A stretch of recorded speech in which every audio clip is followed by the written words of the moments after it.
emissions. Prevent clogged fuel filters, increase your fuel economy, and save money with Atomic Diesel.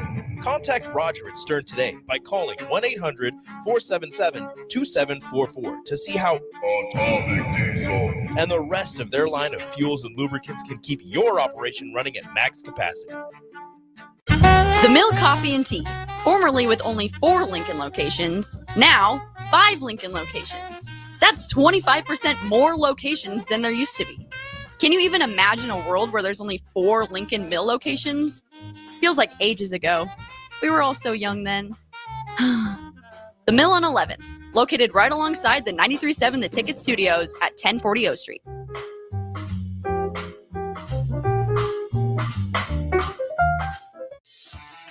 Hey there, fellas. It's your girl, Jordan, with Sartor Heyman Jewelry.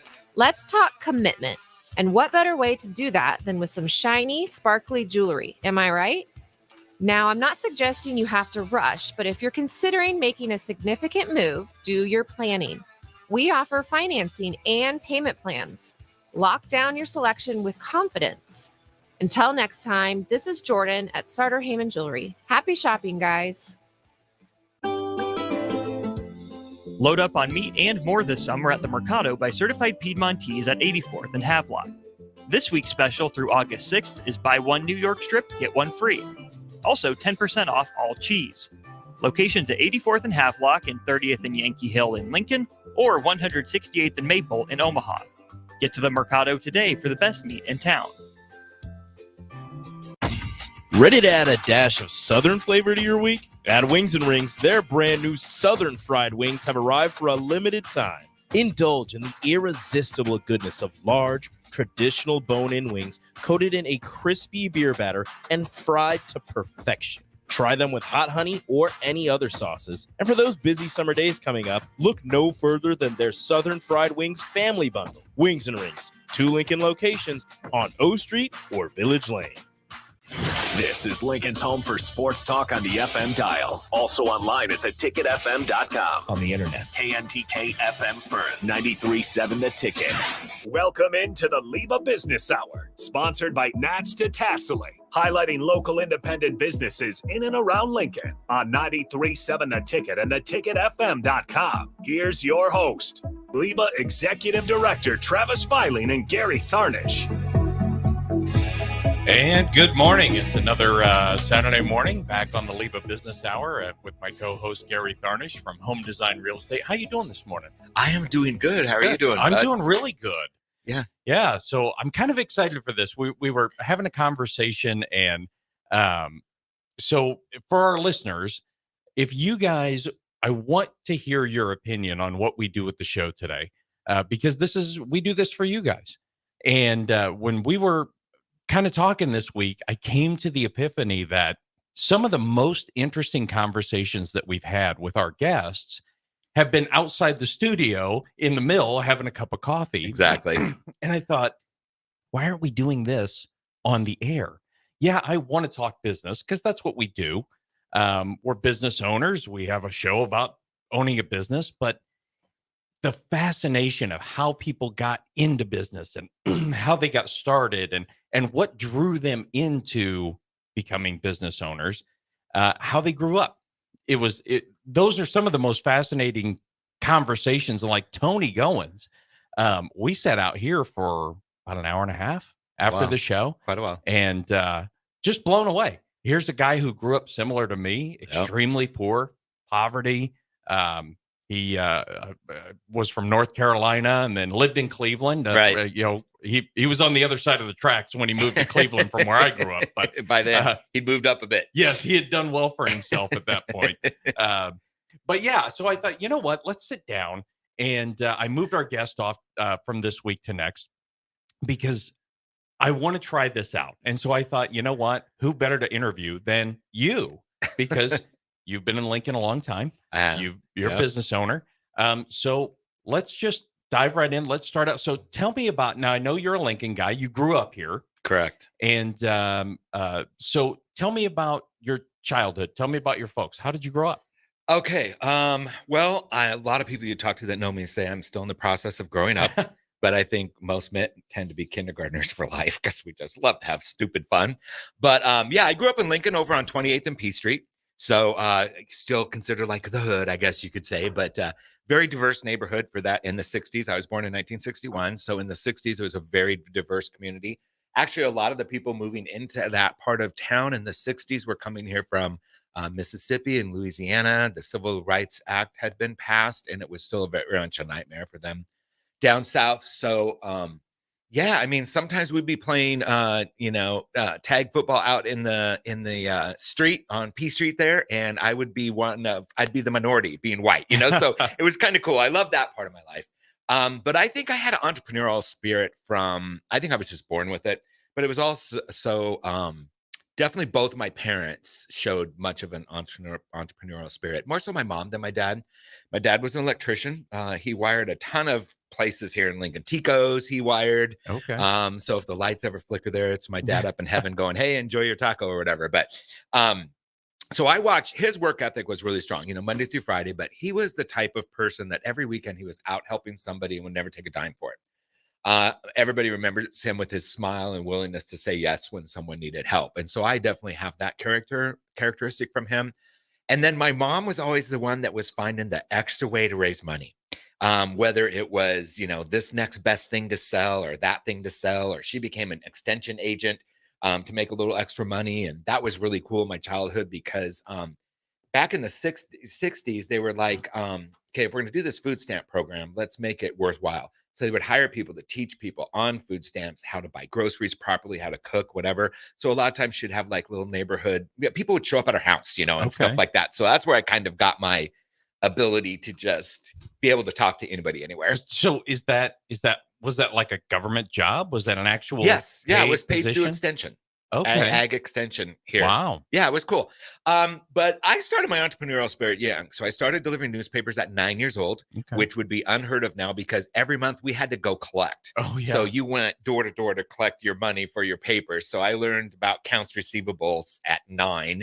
We'd be horrified to send a 9-year-old kid out now with a bag of money to collect. Could you imagine? This wouldn't happen. But I did a Morning Journal Star paper route for 4 years. Loved that. When I was 13, all the friends in the neighborhood were working at Valentino's. So I started working at Valentino's when there was only one on 35th and Holdridge. Okay. And 13 years old, they were totally breaking the law. They did get busted 2 years later. But anyway, love Valentino's. Nothing to Valentoni, who I knew and met there. But we all worked in the dough room. So the dough room had 17 employees and 14 of them were under the age of 15. Okay. So we'd go in on Fridays after school, work from like 4 o'clock till 1:30 in the morning, getting stuff ready for football Saturday. Football Saturday, we would work 10 a.m. till 3 a.m. Wow. Yeah, crazy. So when they got busted big, but I made good money back then. It was $1.29 an hour. Okay. So back then, good money, right? And hard work, which was good. And when they got in trouble, we got a back pay. So I got like $2,500, bought my first drum set. So music is my first love. I mean, I play a lot of different instruments. I was a percussion major and piano minor at the university. So kind of graduated from once I lost that job at Valentino's. I did a ton of jobs before I landed in a flower shop. So I was the assistant manager at Pier 1. I was waiter, busboy, waiter, and then line cook at JB Big Boys, which used to be a hamburger joint on 27th and Vine.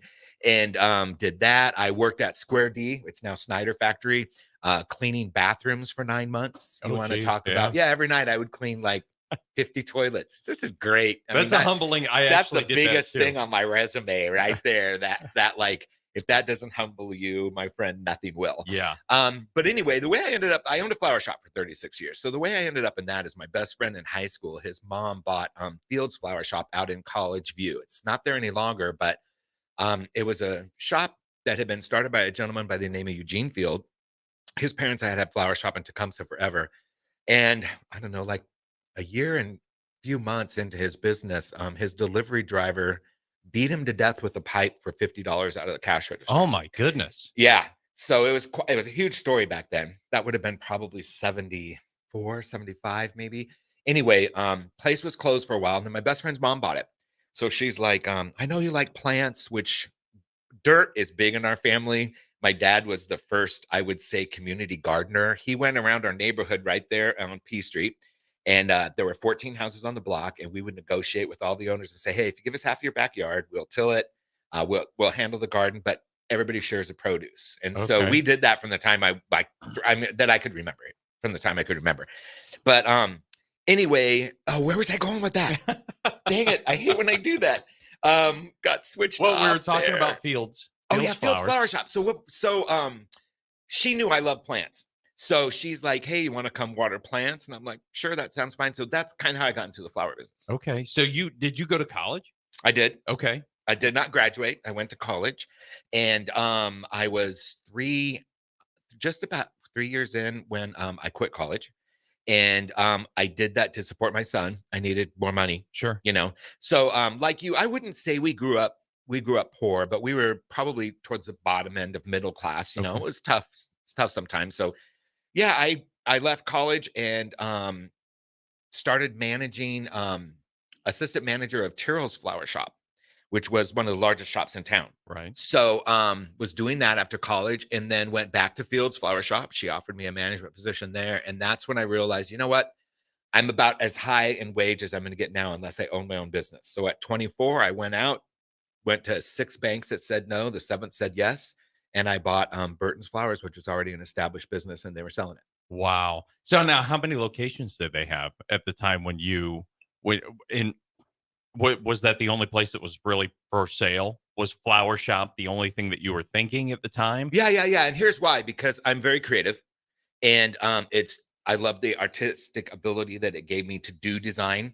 It's more than just shoving flowers in vases. I mean, I went on in that career to be a member of the American Institute of Floral Designs, PFCI, which is a floral commentator. So I could actually run shows across the country at warehouses and stuff that had flowers and stuff. So, I mean, I went as far as I could in that, but it's very creative, and I loved that aspect of it a lot. Okay. So then, so you're 24 years old. Now that's mind boggling to me. 24 years old, you got a loan. Right. How big was your loan? Oh gosh, it was $20,000. Okay. And they told me not to do it. And they said, "We're going to give you this money, even though we don't think we should. But your 5-year loan is going to have a 3-year balloon. We'll have to see how you're doing at 3 years," because they were concerned about it making ends meet. Because the shop I was buying hadn't been around for a real long time. So the books were okay, but they weren't showing a real big profit. He goes, now you got to make a loan payment. What's this going to look like? But I got it paid off in 3 years. So Okay. the balloon didn't matter. Oh, there you go. That's fantastic. Yeah. So, so you own the business, 24 years old. Don't know a thing about owning a business, I suspect. Correct. Tell me about that, because I know when we started our business, you think it's kind of like the E-Myth, right? The guy in the E-Myth is the plumber, and he goes, "Why in the heck am I working for this guy? I'm just going to hang up my shingle. I'll charge half as much and triple my salary." And so there have to be some massive, because what's your college? I know you don't have your degree, but what was your college studies? I was music major for 2 years, percussion major and piano minor. Then I transferred to business college. Okay. So I had some accounting ability, just enough to know that I hated it. And then just some management classes and stuff. But, the people part of the business was great. I mean, I really didn't have that big of a problem with it. I was HR, so they sent me to the hallway to talk to myself most of the time. Didn't really have to send anybody else there. Right. But why are you shaking your head? Yes, Ben. Ben's over there going, "That's believable." And trust me, it is. Some biggest surprises. As you know, when you open your own business, suddenly you are more than just a chef. You're the chef, the guard. I mean, you're everything, right? Yeah. So you're having to do marketing, you're having to do the bookkeeping, you're having to hire and if necessary, fire people. You're buying your product, so on and so forth. I mean, everything. And that was probably the biggest surprise, because a lot of those things were challenging. So marketing, for example, I didn't really have a lot of knowledge of marketing or experience with it. And it's one place where you can throw a lot of money down a rabbit hole very quickly. Yeah, without a doubt. Yeah, marketing is one of those. Everybody's has a good game. They have a good pitch. Yep. And then it's trying to weed through and figure out whose pitch is good and who's actually telling you the truth and what's actually going to work for my business. So when you bought this company, did you have employees? So did you have a staff, or was it just you in the beginning? There was a staff, and it was a small staff. So I bought the business from Richard Burton. Therein lies the name Burton's. And actually, he had some history in the floral industry in the 50s. He and his wife owned Burton's Flowers, which actually that became Fields Flowers when Eugene Field bought it. Okay. So, and then he wasn't involved with flowers for the next 15 years. He was a professor of art at Union College. And then he was kind of semi-retiring and opened up Burton's again with a couple of younger people that wanted to be involved in the business. And those people kind of petered out.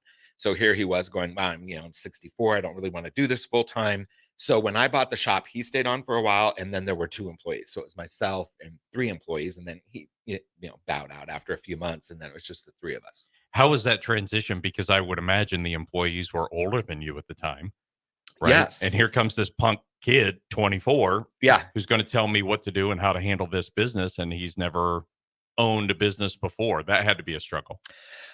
It was, that part was probably easier than you might think, probably because of my personality, where somehow I tend to succeed in spite of myself. Okay. Is how I would word it. So it went really well. I still needed growing up to do. So like Dawn Jacobs, who was, my top designer when I started there, she taught me a lot about design, and I learned from her. I had worked with her before. So it could have been real strange, but we were good friends and it just worked out really well.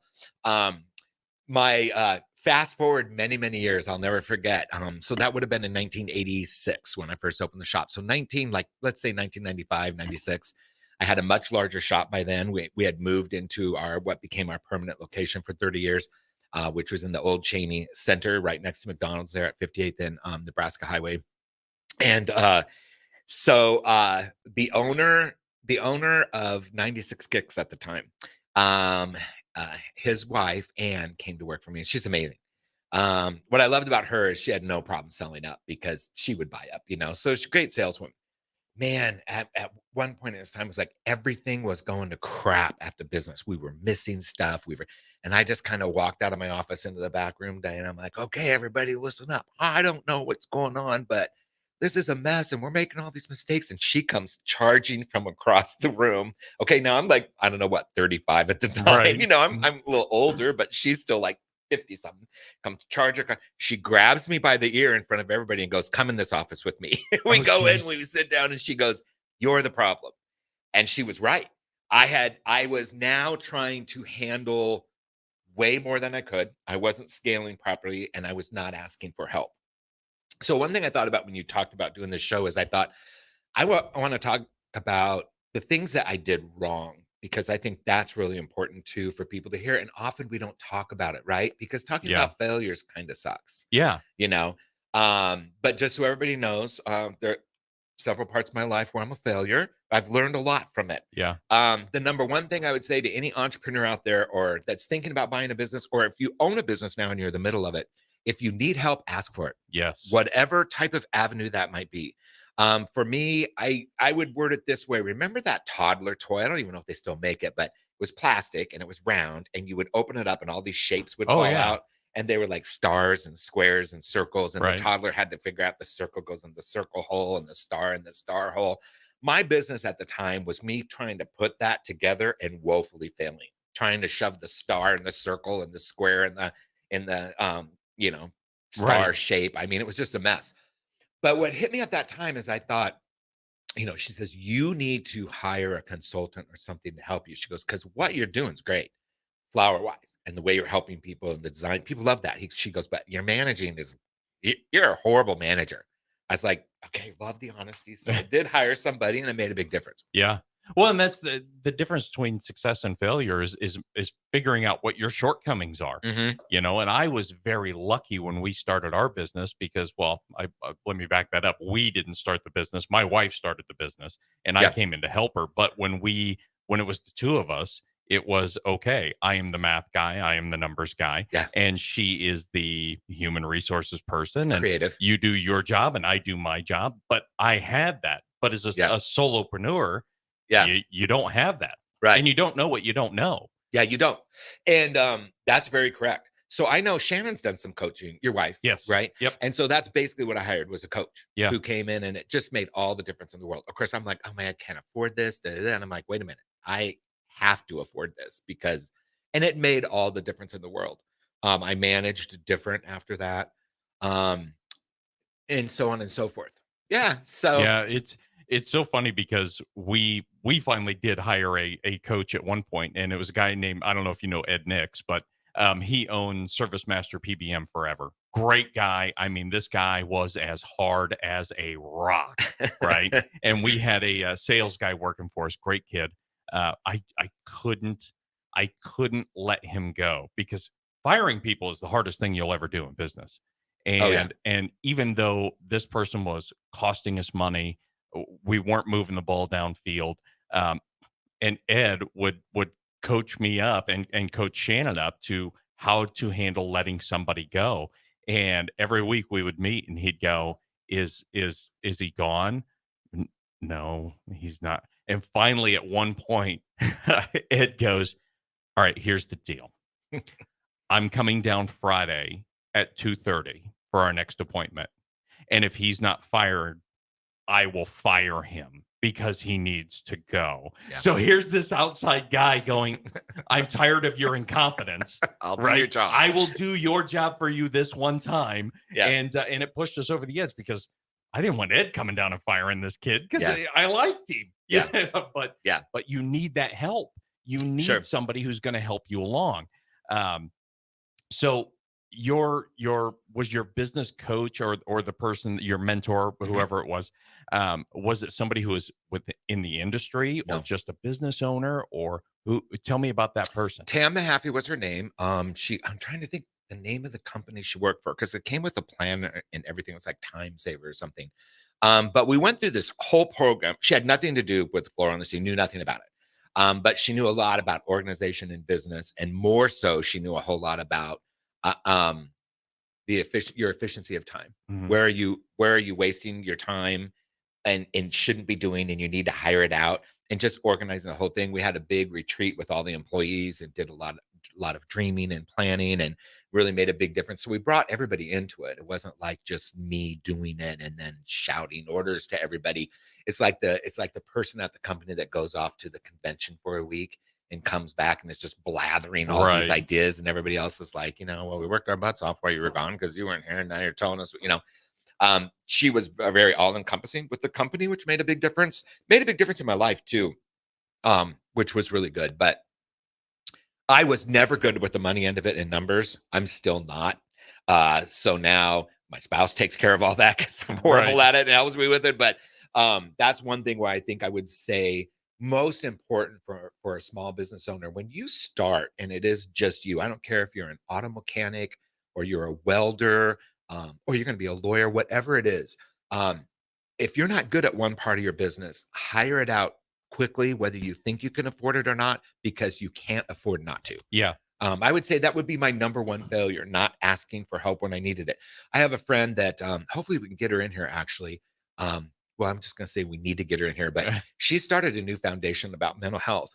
And it's really kind of, I shouldn't really speak for her, but it's in my mind, when I look at what she's doing, it's really based around a lot of mental illness happens because it's not talked about. Right. And you don't ask for help when you need it. We see that as a sign of weakness. I would love if there's something I could change in the world today, it would be that asking for help is a sign of strength. Yeah. Whether it's a mental challenge you're going through, which, trust me, you're in business, when times are tough, it does become a mental challenge. Right. No, absolutely.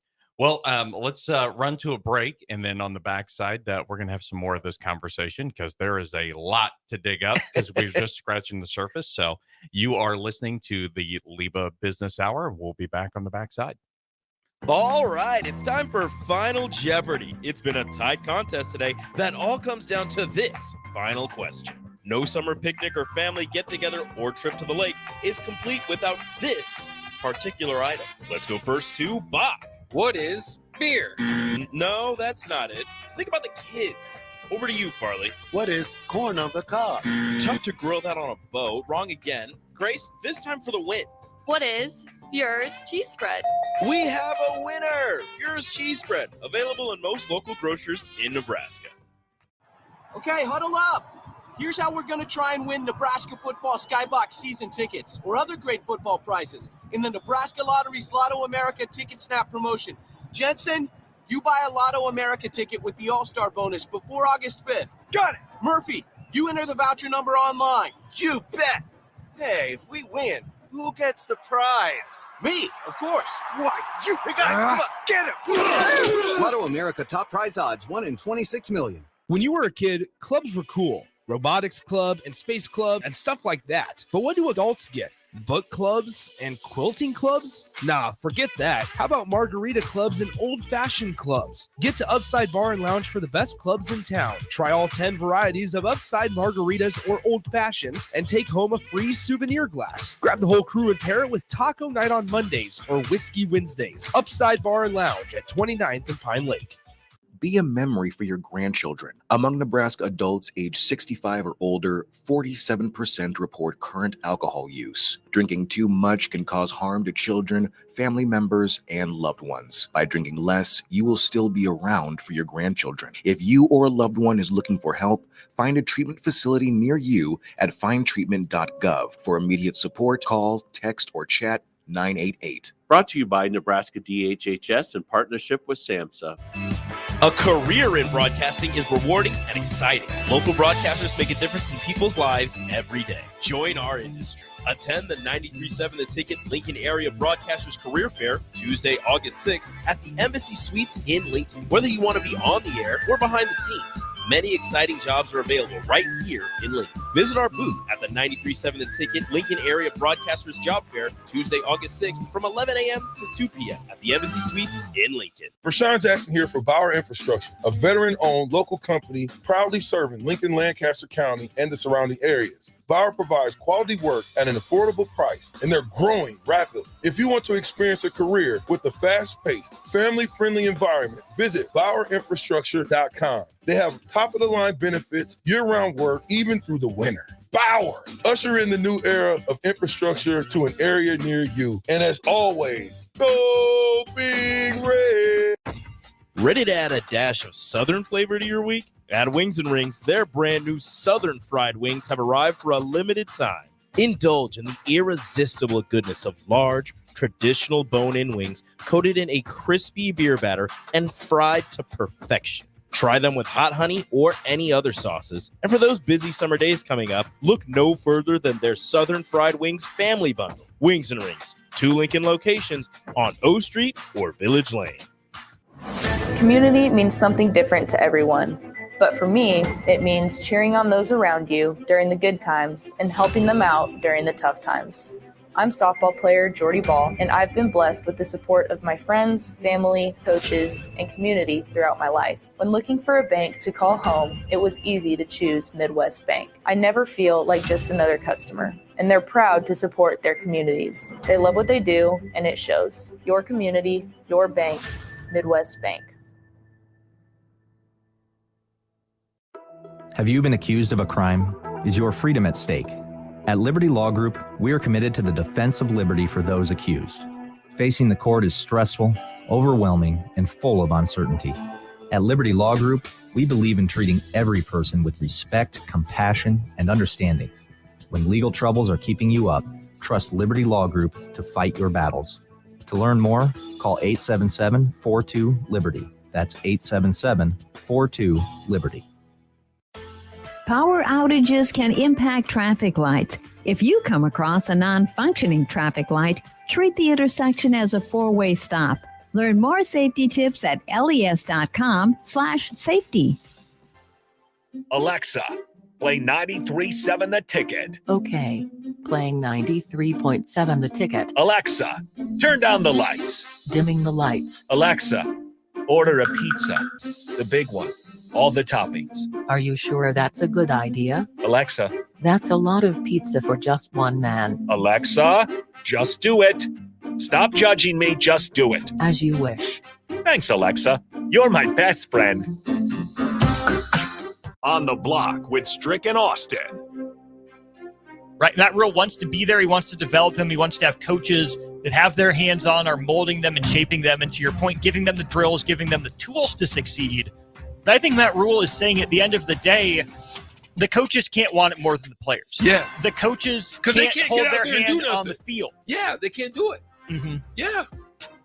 Weekdays from 2 to 4 on 93.7 The Ticket and theticketfm.com. Back to the LIBA Business Hour on 93.7 The Ticket and theticketfm.com. This segment sponsored by Ascend Aesthetics. Okay, and we're back on the LIBA Business Hour, talking with Gary Darnish, my co-host here, and Ben, the music's still going. I'm like, I'm still hearing music. Why am I still hearing music? We love music. So we're back with Gary Darnish talking about your business and the trials and tribulations that you faced going into business. Yeah. So now it's mid-late 80s. And your business is up and running, and you brought on some help. And then at what point, because I know that you had bought one of your competitors. Terrell's. Now, you bought Terrell's. Did you buy Fields as well, or was No. Fields kind of okay? No. So you bought Terrell's Flowers, right? Which was kind of the juggernaut in town. Oh right? yeah, it'd been around over 100 years. Yeah, everyone knew Terrell's. Yeah. I still run into people constantly. They're like, "You used to own Burton Terrell's, right?" "Yeah, I worked for you." And I'm like, "No, because you're like 85 and you work for Chan Terrell." And they're like, "Well, yeah, but I work for because you're the Terrell's guy, right?" And I'm like, "Well, I bought Terrell's." But yeah, I mean, it's amazing how many people worked there, you know. And that had to be an incredible feeling to go, wow, I used to be you were the assistant manager there or the manager when I was at Terrell's young, yeah, when you were when young, I was in college, and now yeah. I own the place. Right. Yeah, it was a lot. So, because Shannon and I have bought businesses before, and some of them were good, and some of them were, oh my God, some of them were bad. Was that a good experience? Was that a bad experience? Well, it's complicated. It actually would have been an absolutely fantastic experience, except for 9/11. So we went into negotiations to buy the place late fall of 2000. March 1st, all the papers were signed. April 1st, we took over the business. In the meantime, we were still out on 56 and Highway 2, where it had been forever. And we knew that that was going to become kind of our call center and still a front room where people could come in and pick up flowers. But we opened a big 5,000 square foot facility over at 6th and Van Dorn. Kent Thompson owns a building there. If you think of the fitness place there, can't think what it's called now, but it was in the building next to them. Anyway, we had gotten that all ready. So there was a lot to go on April 1st when the actual transfer took place, right? Phones were a big issue. Having an ISDN line hooked up from the call center to the studio where we would be making and delivering everything was a huge issue. So we had been in negotiations with LT&T at the time. Okay. And then LT&T, of course, was bought by Altel. Right? Or was it Windstream or Altel? I don't know, one of them. I want to say it was there were Altel. so many buyouts. It was like through Altel. those years. I think it was Altel. But anyway, unbeknownst to us, the entire transfer of everything from LT&T to Altel was happening April 1st, 2001, the day that we opened our facility. So I had a company coming from FTD. If you think about FTD, the flower place, because we used their software, coming for a whole week, paying to have this IT guy come down for a whole week, April, just a couple days ahead, like maybe March 29th through the first week of April. So a lot of expenses moving on. We had to have this connection between the two stores was vital, so if Shannon was still working, by the way, Travis's wife, Shannon, worked for me for a while. She was long time, an amazing person. But had she been, taking an order on 56th Street, it needed to print for us over on 6th and Van Dorn. So a lot of stuff going on. So we've been calling the phone company. The guy gets here from Chicago and he's like, give me the phone person. So he calls and he's like, hey, is the ISDN line hooked up? Or he goes, yeah, it's all hooked up. First day we get there, it's not hooked up. We go live and it's not hooked up. Oh no. And when we call, they can't figure it out because what happened was when Altel bought LT&T, I hope it was Altel that bought it. I can't remember now. It was so horrific. But their computer system that they used was woefully inadequate compared to what LT&T had. And it affected work orders. So they billed and did everything through a work order, not the person in the sales office. And nobody knew what was going on. So anyway, that was a huge challenge. We found out 6 weeks later that the phone company, the now Altel phone company, there was a business across the street from where we were on 6th and Van Doren, Midwest Beef or something like that. It was a little beef packing plant. Had been closed down by the IRS 3 years earlier. And all of the phone systems for that area were being fed off of their phone equipment in that building, even though it was still vacant. The IRS hadn't done anything. It was just still vacant. So we found out 6 weeks later that the total was 1,900 and some messages had been left by customers on this answering machine over For there. your business. For our business. Oh my God. We also had to threaten to sue them to finally get those call messages back, which was in July, because they're saying, well, they really belong to the IRS because the IRS owns that. IRS is like, we don't want anything to do with it. Whatever, Right. we didn't okay there to be met. Anyway, that was one thing that happened, right? It was a zoo. So I think like I want to say May 29th, May 30th, if you go back to the Journal Star newspaper, I'm on the front of the page with my hands in front of my face, like going, oh my God, in front of it's not the FCC. What do we have here that controls public services boy, like I'm not radio and all that? Yeah. Anyway, I remember Stephanie Johans at the time was on that board, and she came up to me after. She's like, oh my God, what you went through. Because I'm only telling you a portion of what that nightmare was.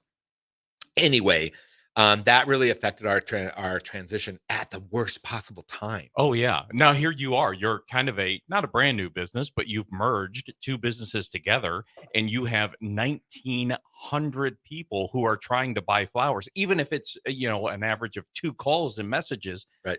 My wife's birthday was last month, Yeah. or last week, Yeah. or yesterday, and she has no flowers. And Right. guess what? Yeah. I just took my lumps because she's expecting something, or I was planning something. Yeah. And B, I'm sure as heck not going to use you again. Yeah. Right. So that had to be a huge ding on your business. Oh, it was a huge ding. And the other thing about it was that we couldn't really answer them. I was always like, we tell the customer the truth, right? Like if we didn't get something delivered and it's because a ticket fell on the floor or we were inept and did something wrong, we just tell them what happened. Yeah. You don't ever have to remember what you said. And I had actually been taught by some business people prior to owning my business that, white lies in business are okay. They're really, well, if you want to do them, go ahead, but it's not a wise idea, right? No. So we couldn't even tell people. We even sound like bigger idiots. Like we we don't have an answering machine because we didn't have one. But then we're calling the phone company. What's going on? People, and they're like, nope, there's no way people are leaving messages because they didn't know what was going on. Right. It finally took some guy that had worked at the phone company for like 40 years to go. When he actually talked to me, he goes off the record. So now I don't own the business. I'll share this. He goes off the record. Nobody has a clue what's going on down there. He goes, I'll bet what happened is there's that meat packing place across the street. The IRS closed it down a while ago. When we went out to switch everything off, they had us leave like a trigger switch or something there for expansion in the area until they brought in new equipment. And he goes, I wonder if he's the one that figured out what was going on. Oh my gosh. Yeah, it was a zoo. But anyway, the interesting news, the bigger part of this story, and this is like when you're an entrepreneur, you just never know things are going to happen in business. It's kind of like life, right? Yeah. And we're all messy, we needed to do probably about $1.3 million in business our first year in order to be in the black. And from April 1st of 2001 till September 10th of 2001, so the day before 9/11, right? We did like 928,000 in business. So we were going to be fine, because our biggest holiday, December, that whole month hadn't even happened yet. Valentine's Day hadn't happened yet. We would have been fine with our gross. So 9/11 happens, and the foundation just falls out, right? Yeah. I mean, the whole world stopped. Right. I mean, now everybody listening remembers. I mean, it was just stopped. Yeah, and nobody was spending any of their indiscretionary money. Right. Because you didn't know if we were going to get attacked again. Are we in war? Right. What was going to happen? Are we going to war? And so from September 11th to the following year, we only did 460,000 in business, which is less than what I had done before I bought that shop. So I had to lay off a ton of people. It was a huge learning curve. In retrospect, I should have filed bankruptcy. I was just always raised that you pay off your debt, right. And I was always good at getting into debt. So I knew how to do that. Right. So I mean, it's so sad to say, but it was the truth. Anyway, so it was a long time to get past that, So huge learning experience for anybody out there, and the key of what I was doing wrong during that time is that I was in crisis mode and I didn't reach out for help. Yeah. I mean, that's a big thing It is. Well, when you start, because Shannon and I've been there too. I mean, we bought a business that went south. Whew. I mean, you wouldn't believe how fast this thing went south. And I it's mean, tough. Yeah, and we lost six figures in Right. a short amount of time. And when you get into that, oh my gosh, the blinders come on, and then all of a sudden you get this tunnel vision, and Right. you are part of it is we live in this what I call a Facebook world, right? Because Yeah. you get on Facebook and everything is Skittles and rainbows and sunshine and my life is Exactly. spectacular. Happy 'cause- unicorns. Yeah, nobody gets on Facebook and goes, "Oh my gosh, my life's a turd today." You know, let me tell you about all the crap that went wrong in my Right. life today, and business owners especially, because it's there's a sense of pride. You've built something, and you need to go out there like you're a Rockefeller. I'm sure the Rockefellers Right. had their bad days too. So and that's a perfect example of what we were talking about before, is when it goes that bad. And let me tell you, in business, that day is either come, past, or is coming again. Yep. And all three It's probably cyclical. exist. Yeah. And so ask for help. And that's one thing that, not to make this a commercial about LIBA, but that's one thing that we do is we can connect people who need that kind of help. Yeah. And I wanna- you've been a member for a long time of LIBA. Yeah, it's kind of like since forever. LIBA started in 85, I think 84? it was 78 Was it in the or 70s? 79, yeah. Okay, so I'm pretty sure it was the 1988 when I got involved. Kobe called and talked to me on the phone and Yeah. invited me, and I became a member. Then I've been a member ever since. I was on the board for years. But one thing I want to say about LIBA, especially for anybody listening out there that is an entrepreneur, you know, LIBA is a great place where you can network with other people and realize that you're not out there in the ocean in your little sailboat all by yourself. Right. Right. There's a bunch of us together, and we're better together, and we're stronger together. I would love to see all organizations that are pro business or pro anything else. I don't care if it's mental health or whatever association you're in, to have those frank conversations where it's often hard. It's hard in life to say, "Hey, I'm failing," or "I'm having this big challenge in this area," right? Like you have a fear when you own a business of going, "Hey, things are going south. I'm not doing really well." And you don't want that word out there because, oh, people aren't going to buy from you if they think you're having problems. But the thing about LIBA is you have a group of business owners that are sitting there going, "I understand, brother or sister. And hey, here's something that you can do. Here's someone you can help." So Tam Mahaffey, who I hired in the 90s to help me with my business, was that person that I'd found through a networking event at LIBA. And she changed my life fundamentally. I mean, I still teach, I still use a lot of what she taught me at the time. I think the problem in 2001, when all this went south and then 9/11 happened, is that first, as a world, we went into mental shock, and when you're in shock and what your safety feels in jeopardy, it's easy to forget all these other important things. So it was kind of like a tornado of effect that happened. Right. But that can happen. But I loved being in LIBA for me was life-changing for business because it gave me a chance, to meet a lot of other business people, which I think is important. Great networking for getting more business, right? Because people know you care about your business. And, we do the show every week, and we don't always talk a whole lot about LIBA, but, if you're a business owner out there or if you're thinking of opening a business, come to one of our coffees and contacts or a BizNet. You're always welcome. You can get the information off the webpage, I would imagine, right? Yeah, absolutely. Kind of know what those days are. You're welcome. You don't have to be a member to attend. We'd love to talk to you if you're a business owner or wanting to become a business. And it's a great organization where you can realize you're not out there alone. Right. And everybody in that room has, like we said, gone through these trials and tribulations of nightmares. I mean, I remember when I came to work with Shannon full time, it was at the very end of 2007.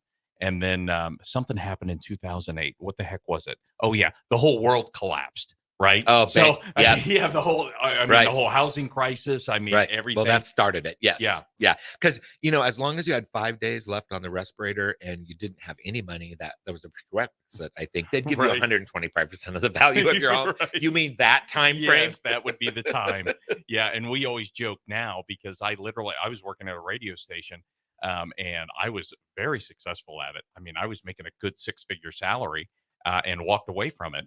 And I always tell people I cashed in a 6-figure salary for a 4-figure salary. And that is no joke. That's where you start. Yeah. So we've all been through it. And it's not it's not, I mean, sometimes you feel embarrassed when you're going through it. Like, oh my gosh, look, I'm in this room of all these successful people and I'm a failure. Don't even think about that. Get in, talk. These people can help you through and help you accelerate your way out of it. You know, it's the old, when you're going through hell, just keep going. Right. Well, it's even better when you can talk to somebody who's been there and go, you know what? I was down that road. Let me tell you some ideas on how I got out of it. Right. So it's one of the most valuable things and that's one of the reasons I took on this job at LIBA, was because, I mean, my businesses are doing good. I should knock on wood, right? There's no wood anymore somewhere in an industrial building. It's all metal. But it's you know, my businesses are doing well, and I'm in a good place, and I you know, I'm not like going into my golden years here, but when I looked at LIBA, I thought, this is such a great organization, and I want to help other business owners who are going through struggles, who are going through good times. Tell us about good times. But the lessons, like we were talking earlier, the lessons you learn, I have not learned much at all in success. But wow, have I learned college degrees worth of information through my failures. Yeah. And some of my failures are my greatest achievements in that I got out of it and how I got out of it. Yeah. And I love being able to talk to people about it and how they can get out of it. So we're coming up on another break here. So on the backside, we will wrap this up. I still haven't, I don't even think I got to all of my questions yet for you. So sorry. But if anybody has a question, call in, text us. Happy to ask Gary about that as well. So you're listening to the LIBA Business Hour, and we'll see you in a couple minutes. Riddles Jewelry is excited to be celebrating 65 years. 65 years of so many incredible memories celebrating with each of your special moments. In celebration of the 65th Riddles Jewelry anniversary, we will be offering up to 40% off all engagement rings and all diamond fashion jewelry. The excitement doesn't stop there. Riddles Jewelry is also offering 18 months, 0% interest and $0 down financing on all qualifying purchases. Riddles Jewelry has always been known for incredible customer service, one of the largest selections of engagement rings, and don't forget about the on-site jeweler.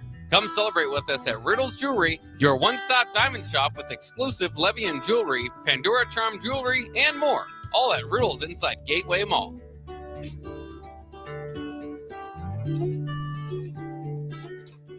As a proud member of the Roofing and Solar Reform Alliance, Coalition Restoration stands out by providing thorough property assessments, personalized customer service, and top-notch craftsmanship. With years of experience in the industry, Coalition Restoration has built a notable reputation for having a team filled with skilled professionals and possessing the expertise to handle any roofing project, big or small. Visit their website today for a free roof assessment at www.coalitionrestoration.com or give them a call at 402-607-8186. Rico here with HIS Auto Care at 70th and Van Dorn, letting you know HIS is a great place to bring your vehicle for service. With superior service bumper to bumper, we'll treat your vehicle like it's your mother's. It doesn't get any better than that. So call 402-488-8934 and HIS Auto will make you glad you did. 5% off, mention this ad, and for sure your mother will be proud you called. 402-488-8934, HIS Auto Care, 70th and Van Dorn. God bless you. Big box stores are tempting for buying equipment for your high schooler in sports or for yourself in your sports leisures. But buying new is awfully expensive. Why not go somewhere with new and used options? Play It Again Sports has quality, slightly to gently used equipment, and 50% of their inventory is actually new equipment. And it's more than baseball, softball, and golf. They also have equipment for disc golf, fitness, hockey, and more. Plus, they're always buying products. Bring your gear you're done with and get trade money on the spot. Play It Again Sports at 48th and Vine. Why are some people more successful? Is it talent and determination, or did they recognize an opportunity? Discover a career that lets you help families reach their financial goals as you build lasting professional relationships. One with unlimited income potential. From Modern Woodman, a leading fraternal financial services provider. I'm Modern Woodman Regional Director Sean Erickson. Call me at 402-483-6515 to learn about career opportunities. Modern Woodman of America. Touching lives, securing futures. Your home is your empire. Protect it with Empire Fence. Get a free instant quote with the online estimating tool at empire-fence.com. See an upfront estimate with no hidden fees. An Empire Fence can provide privacy and improve the appearance of your home.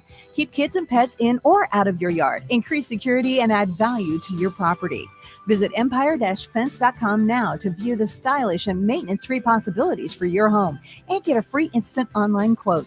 Let Empire Fence protect your empire. Are you tired of the same old entertainment options? How about something that's truly fun for both kids and adults? Nebraska Knockerball, the new place to go for your private and corporate parties. Step inside one of their inflatable spears and let out stress in a healthy form of exercise. Or try the human foosball, foot darts, yard pong, giant beer pong, basketball connect 4, and much more. Nebraska Knockerball, specializing in physical, engaging fun.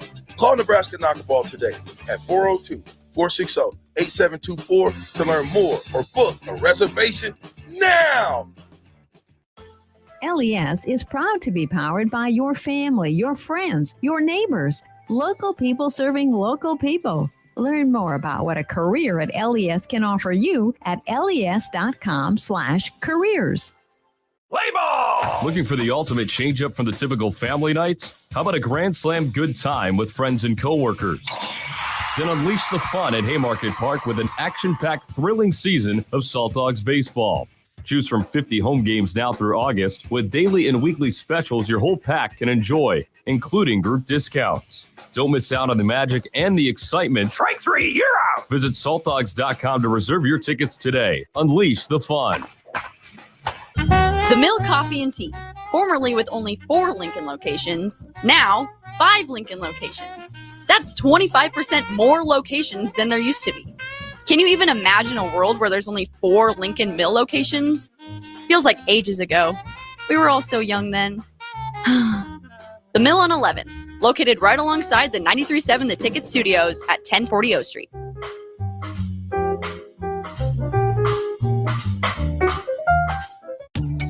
Are you ready for a new opportunity? Check out Sandhills Global. Join a dynamic team where your skills are valued and your career can soar. We offer full-time positions with a 4.5-day work week, competitive pay, excellent benefits, and a positive work environment.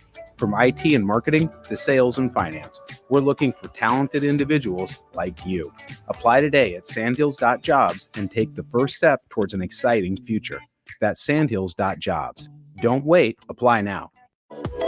Back to the LIBA Business Hour on 93.7 The Ticket and theticketfm.com. This segment sponsored by U-Stop and Whitehead Oil.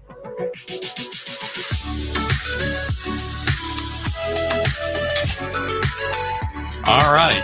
And we're back. That music's, there we go.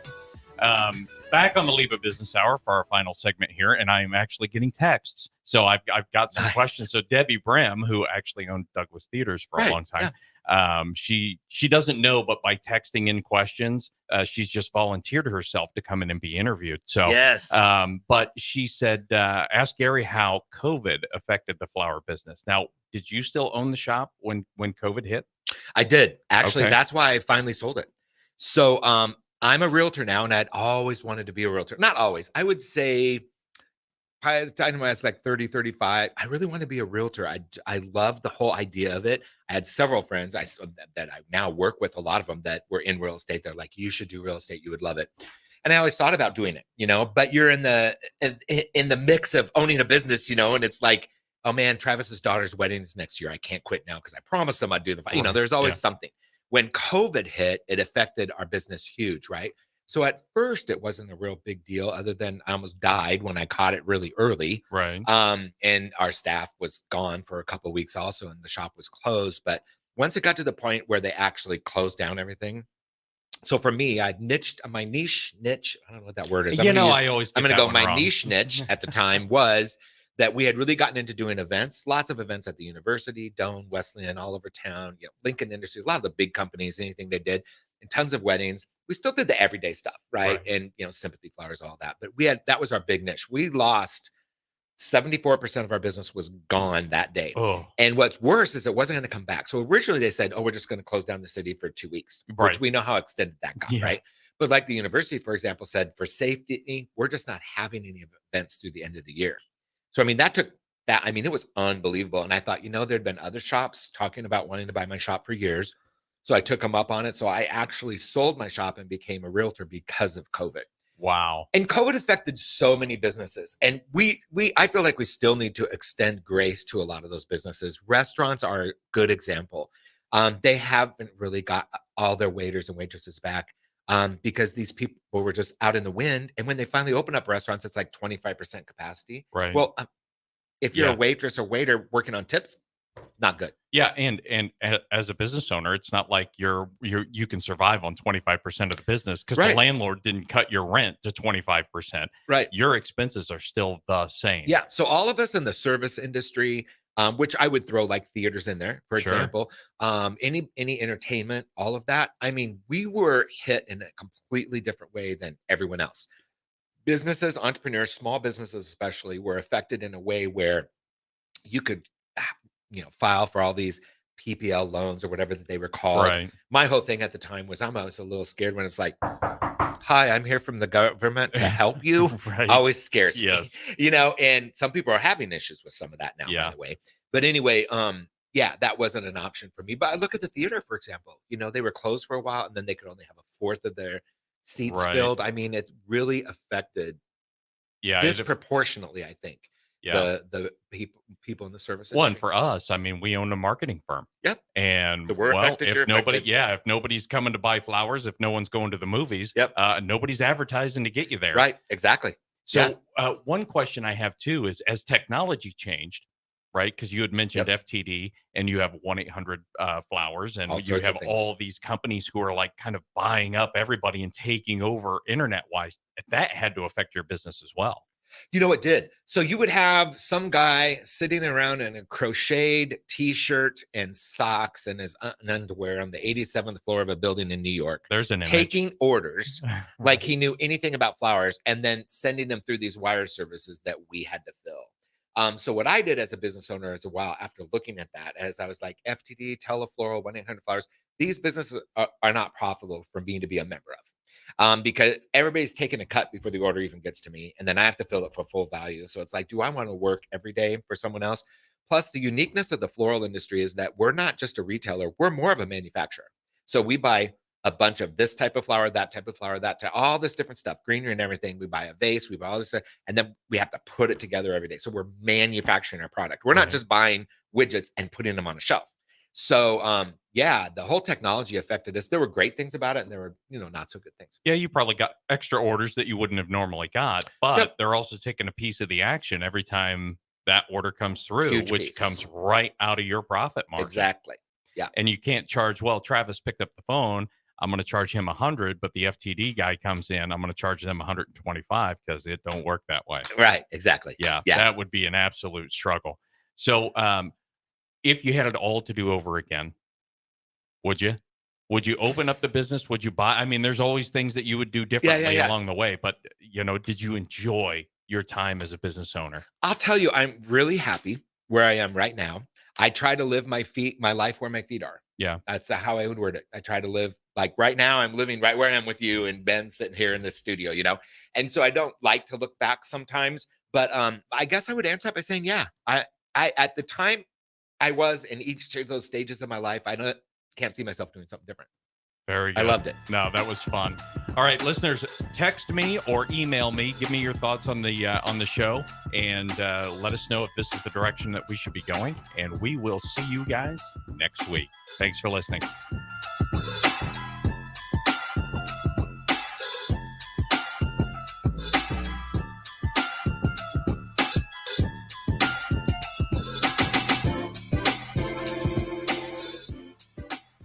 Are you a healthy non-smoker? Solarion, one of the world's leading clinical research organizations, is seeking people like you, 19 to